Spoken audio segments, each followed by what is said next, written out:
Hi, my name is Michael, and this is Old Vegas Legends. Most people think they know the Allen Iverson story, the crossover, the cornrows, the practice rant, but nobody ever talks about the casino floors, the 50 people on his payroll, and the night a man who had earned $200 million could not cover a jewelry tab. This isn't a basketball story, this is a gambling story, and I'll warn you right now, by the end of it, you're going to feel something you did not expect to feel. I know I did. The kid from Hampton, Virginia, 1975. Allen Iverson was born to Ann Iverson, a 15-year-old girl who was, by every measure, a child raising a child.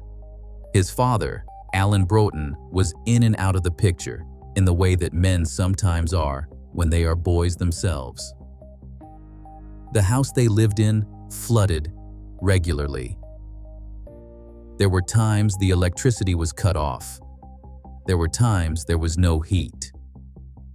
Anne would later say that there were days she didn't eat so that Alan could. I personally think this is the most underrated part of the entire story, and I mean the entire story. The basketball, the money, all of it. Because everything Allen Iverson ever did with money, every decision he ever made, every person he ever took care of, traces directly back to a flooded house in Hampton, Virginia, where a 15-year-old mother made sure her son ate when she couldn't. When you understand that, you understand everything. In 1993, when Iverson was 17 years old, he was arrested following a brawl at a bowling alley in Hampton. The charges were serious. He was a black teenager in Virginia in the early 1990s, facing felony charges. 3 others were convicted before him. He was tried as an adult and sentenced to 15 years, with all but 4 suspended. He served 4 months at the Newport News City farm before Virginia Governor Douglas Wilder granted him clemency. The conviction was later overturned on appeal. I'll be honest, when I first read the details of that trial, I was convinced something wasn't right. Not with Iverson, but with the whole situation. I went and verified everything myself, read the court documents, read the contemporary newspaper coverage. And what I found was a 17-year-old kid who, depending on who you believe, may have been convicted of something he didn't do, or at minimum was convicted in a way that no white teenager in that same town would have been. That's not my opinion. That was the conclusion of a lot of people who looked very carefully at that case. What those 4 months in a correctional facility did to Allen Iverson, only Allen Iverson knows. But here's what I know. He came out of there with a bone-deep understanding that life is short, that loyalty is everything, and that the people who were there when you had nothing deserve to be there when you have something. That belief, that beautiful and ultimately devastating belief, would follow him all the way to the casino floor. The answer arrives. The 1996 NBA Draft, Philadelphia. The Sixers had the #1 pick, and they used it on a 6-foot, 165-pound point guard from Georgetown who looked like he might blow away in a strong wind. He did not blow away. What Allen Iverson did to the NBA in his rookie season is genuinely difficult to explain to someone who did not watch it happen in real time. I have been obsessed with this era of basketball since I was a kid, and I can tell you there was nobody like him. Not before, not since. The crossover dribble that made Michael Jordan stumble. The cornrows.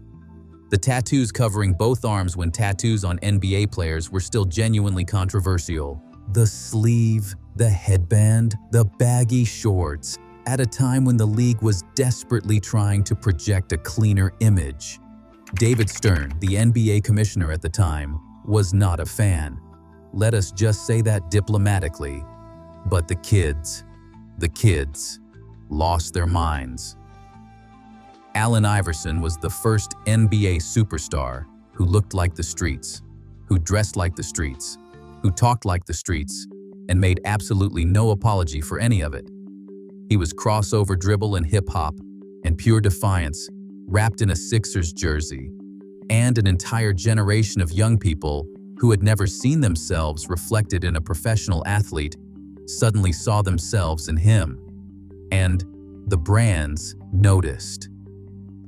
In 1996, Reebok signed Allen Iverson to an endorsement deal that would ultimately be worth somewhere between $50 and $70 million.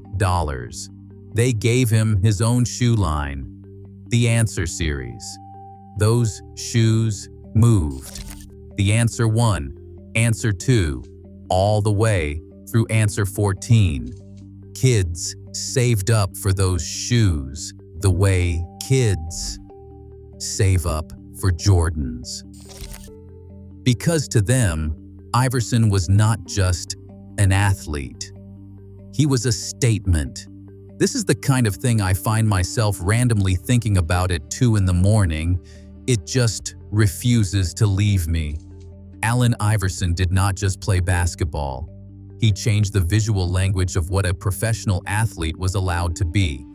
And the NBA, the same league that tried to suppress his image with dress codes and policy changes, made billions off the culture he created. There is an irony in that story so thick you could choke on it. Sound familiar? We deal in that kind of irony here on Old Vegas Legends. $200 million. Let me give you the numbers because I think the numbers matter. I spent 3 hours just on this section alone, cross-referencing contracts and salary databases, and what I found shocked me every single time I added it up. Over the course of his NBA career, Allen Iverson earned approximately $154 million in salary alone. His rookie contract, the maximum extension Philadelphia gave him in 1997. The deals that followed in Denver, Detroit, Memphis, and his return to Philadelphia. Then add the Reebok deal, $50 to $70 million depending on which reporting you trust. Then add other endorsements, Reebok apparel, video games, trading cards, appearance fees. Conservatively, when you add it all together, Allen Iverson passed through his hands somewhere between $200 million and $250 million during the peak years of his career. $200 million. That number should be a fortress. That number should be generational wealth. That number should mean that Allen Iverson's grandchildren never worry about anything. It didn't work out that way. Now, I want to be fair here, because some people, when they tell this story, make it sound simple. They say Iverson was irresponsible, foolish, that he should have known better. And I understand why people say that. But I think it's more complicated. I think it's always more complicated. Because the forces that took that money from Allen Iverson weren't just his own decisions. They were structural. They were cultural. They were a system that hands a 21-year-old from a flooded house in Hampton, Virginia, a check with more zeros than he's ever seen in his life, and then provides him with exactly zero infrastructure to understand what to do with it. But here's the thing. One of those forces was the casino, and the casino, I'm sorry to say, was always there. The casino was always there.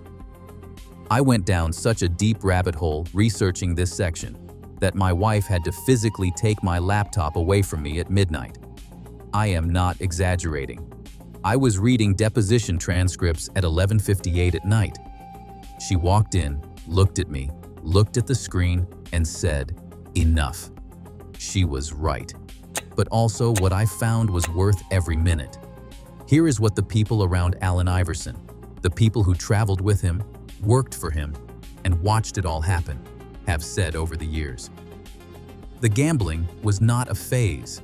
It was not a Vegas trip that got out of hand once. It was a constant. It was as much a part of his daily life as practice, arguably more toward the end of his career if the practice rant is any indication. Atlantic City was his cathedral.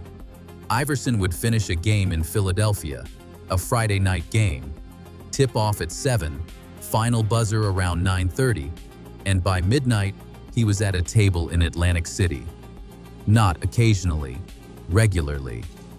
The drive from Philly to Atlantic City is about an hour. Allen Iverson made that drive so many times that people who worked the casino floors knew him by name, knew his game, knew his tells. And Las Vegas. Every single time I tell this story, I get goosebumps, and I have told this story probably 100 times now. The reports from people inside his circle describe casino sessions in Las Vegas that lasted not hours, but days. All-night runs at the tables that bled into morning, that bled into afternoon, that bled into the next night. Blackjack, craps, high-stakes poker, whatever was running, whatever was available. The losses in a single session could reach hundreds of thousands of dollars.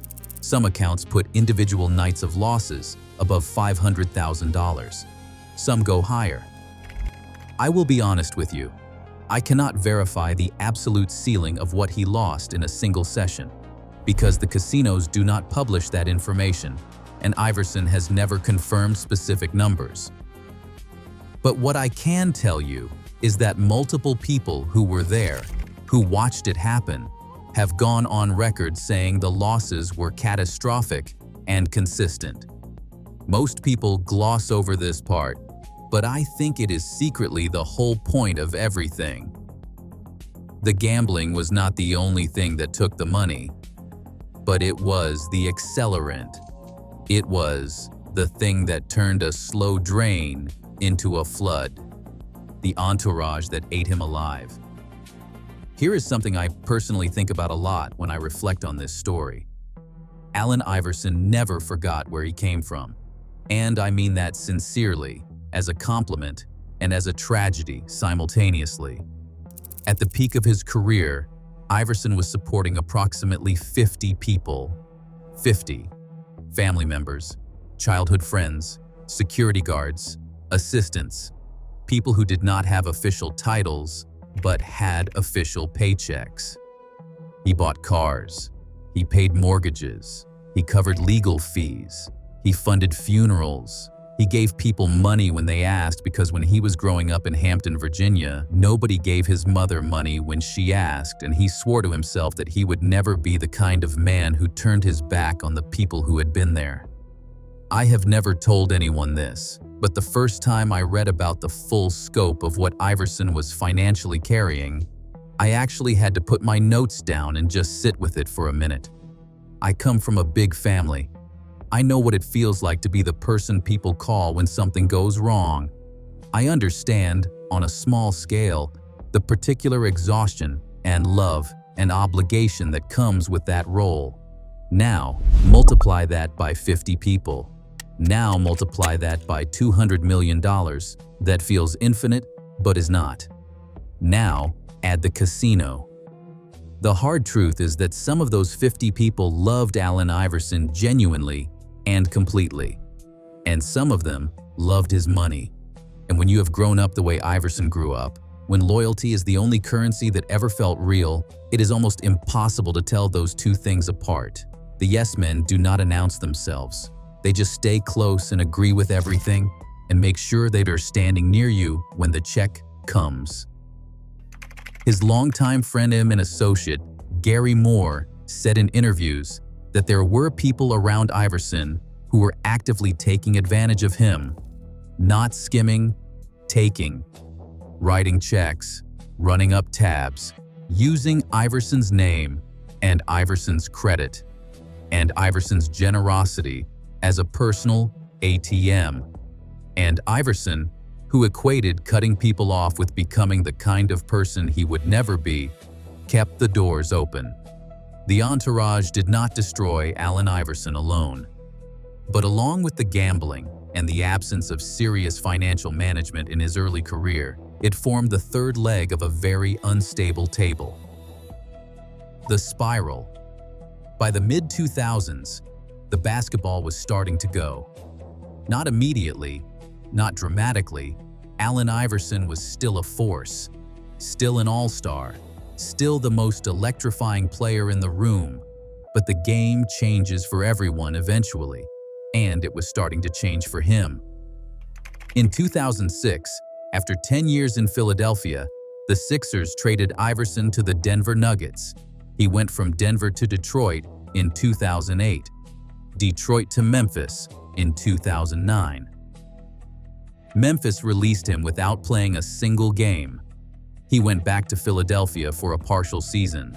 Then, Turkey for the Besiktas basketball club, which, and I say this with nothing but respect, is not where you expect a two-time scoring champion and four-time scoring leader to end up. Then, he retired in 2013. This is the kind of thing that, once you see it, completely changes how you understood everything that came before it. The basketball decline and the financial decline weren't running parallel. They were feeding each other. Every trade, every new city, every demotion in status came with a reduced contract, a reduced profile, fewer endorsements, less leverage. And every reduced contract meant less money coming in, while the outflow, the 50 people, the casino nights, the lifestyle, stayed roughly constant. His marriage to Tawana Turner, who had been with him since before the money, was fracturing under the weight of all of it. They separated, then reconciled, then separated again, this time for good. In 2012, a Georgia court ordered Iverson to pay a jeweler named Sid Rosenberg $17,000 for a jewelry purchase. $17,000. This is a man who, just a few years earlier, had been one of the highest-paid athletes on earth. The lawsuits were piling up. Creditors were calling. The money was gone in all practical senses. And then came the moment that broke a lot of people's hearts. Rock bottom in a Waffle House. I want to tell you exactly how I found out about the Waffle House story, because it's relevant to how I think about this whole video. I was watching a late-night interview clip. I won't say whose show, because honestly I don't remember, and someone mentioned it in passing, almost as a joke. And I thought, that can't be right. That cannot possibly be true. I'll be honest, I was convinced it couldn't possibly be true. I had to go verify it myself. It is true. In 2012, according to multiple reports and court documents from that period, Allen Iverson was seen at a Waffle House in Gwinnett County, Georgia, not eating a victory meal after a game, not celebrating anything, alone or nearly alone in the early hours of the morning, in a state that multiple witnesses described as one of genuine distress. Some reports suggest he was crying, a man who had made $200 million, a man who had sold out arenas for 15 years, a man whose shoes kids saved up for, whose crossover dribble is still talked about the way people talk about Michelangelo, sitting in a Waffle House in Georgia at 3 in the morning, by all accounts, completely broken. I actually called my mom after learning about this because I just needed to talk to somebody. My mom is old enough to have watched Iverson's whole career in real time, and when I described what had happened to his money, where it had all gone, she just went quiet for a long moment and then said, "That poor boy, that poor boy." And she was right. That's exactly the right response. Around the same time, Tawana Iverson, his ex-wife, was in court in Georgia trying to establish whether Allen could actually support their children financially. The answer, by the evidence presented, was that he largely could not. The man who had been one of the wealthiest athletes in America was, by 2012, essentially without liquidity. The jewelry lawsuit, the child support proceedings, the Waffle House. This was rock bottom, publicly, visibly, documentably rock bottom. And here is what I find remarkable. And I want to be careful how I say this because I genuinely admire the man. Through all of it, Iverson never ran from who he was. He never put on a suit and pretended. He never went on a redemption tour where the fallen celebrity finds God and a publicist at the same time and cleans up their image for a second act. He just kept being Allen Iverson, which at this point was both his greatest strength And the thing that made everything harder. The Reebok Trust Fund twist. This is the part of the story that I find most fascinating. Honestly, this detail is what made me fall in love with this story in the first place. Because it has everything, irony and hope, all tangled up together. When Reebok negotiated their long-term deal with Allen Iverson, someone inside that negotiation, and I have read different accounts attributing this to different people, so I will not pin it on one specific individual, insisted on a structure that Iverson himself reportedly did not want at the time. Reebok set aside $32 million in a trust fund. Iverson cannot touch it until he turns 55. He was born in 1975. That means the trust becomes accessible in 2030. I went and did that math 3 times because I wanted to make sure I had it right. Now let me be precise about what this means. Iverson is not living in poverty today. He receives a monthly stipend from this trust arrangement. Reports vary on the exact amount, but figures around $62,000 a month have been cited by multiple credible outlets. That is not nothing. That is a comfortable life by almost any standard. But think about what this actually is.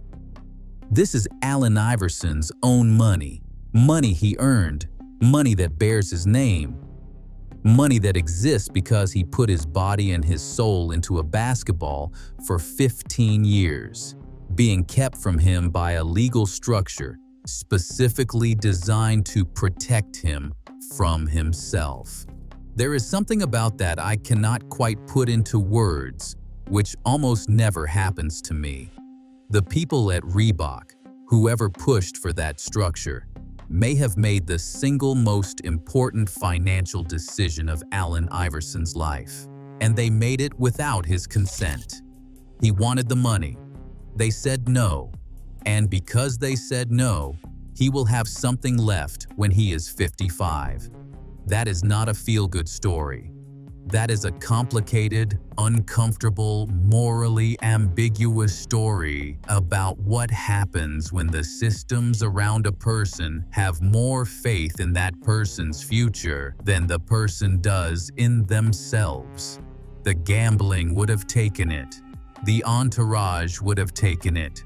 The casinos and the courts and the chaos of a life lived at full volume would have taken every single dollar of that $32 million before Iverson turned 40. And somebody, somewhere in a Reebok conference room, knew that and built a wall around it. I have shown this detail to friends who had zero interest in sports, zero interest in gambling, zero interest in any of the surrounding story, and every single one of them stopped what they were doing and just sat with it. Because it cuts to something universal, something about the gap between who we are and who we are trying to be, what this really means. I want to be careful here because I think this story gets told the wrong way a lot of the time. The wrong way is the cautionary tale version, the version where Allen Iverson is the lesson, where you point at his life and say, "Don't be like this." I do not think that is the right way to look at it. Here is what I actually think, and this is my genuine personal opinion after 6 months of research and 200 pages of notes and one very long midnight session that my wife eventually ended. Allen Iverson was handed an impossible situation and he responded to it in the most human way possible.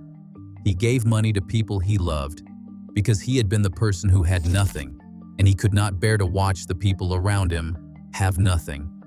He sat at casino tables for hours and days at a time because the casino is one of the few places in the world where everything is immediate, where the outcome is right now, where you don't have to think about the flooded house, or the conviction at 17, or the 50 people whose rent you're covering, or the league that profits from your culture while trying to suppress your image.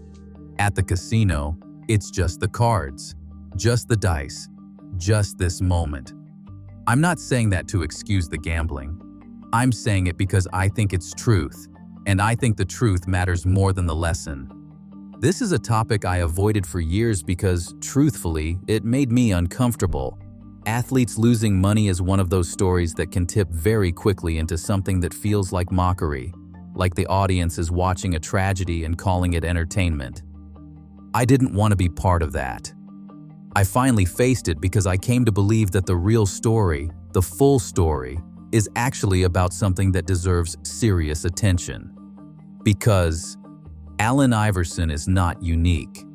The statistics on professional athletes and financial ruin are genuinely staggering. 60% of NBA players are reportedly in financial distress within 5 years of retirement. 60%.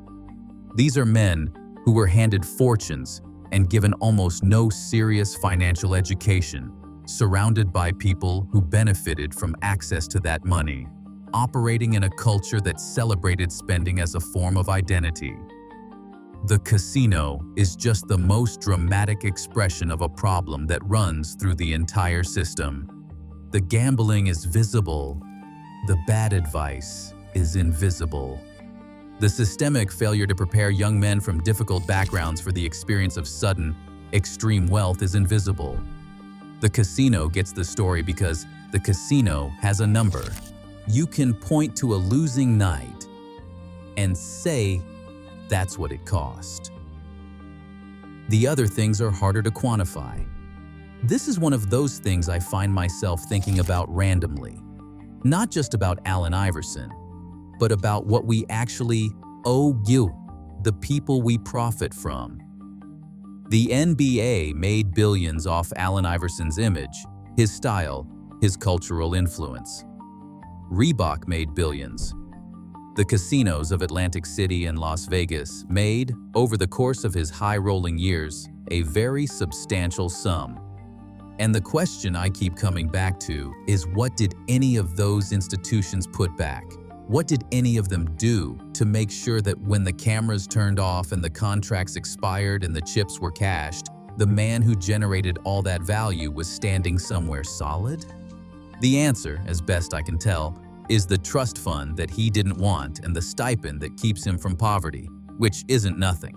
But it's also not what $200 million should look like. I remember the first time I watched Allen Iverson play. I was 12 years old, and I thought he was the coolest human being I had ever seen in my entire life. The crossover, the sleeve, the way he absolutely refused to be anything other than exactly himself no matter what anyone said or demanded or threatened. There was something in that refusal that felt important to me then, and it still feels important now. He was the answer. That was his nickname. The answer. And for a generation of kids who grew up in flooded houses and difficult circumstances in neighborhoods that the rest of the world had decided not to care about, he was exactly that.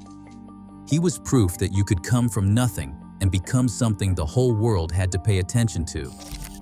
The money is gone. Most of it. The world found ways to take it back. One casino night at a time, one entourage dinner at a time, one bad investment and missed payment and lawsuit and loss at a time. But here's the thing about Allen Iverson that the financial story can't touch. Walk into any gym in America, middle school, high school, a dusty outdoor court in a neighborhood that hasn't been properly funded since 1987, and you will find a kid doing the crossover. Not Steph Curry's crossover, not LeBron's crossover, Allen Iverson's crossover. The low, vicious directional change that makes defenders look like they're standing in wet concrete.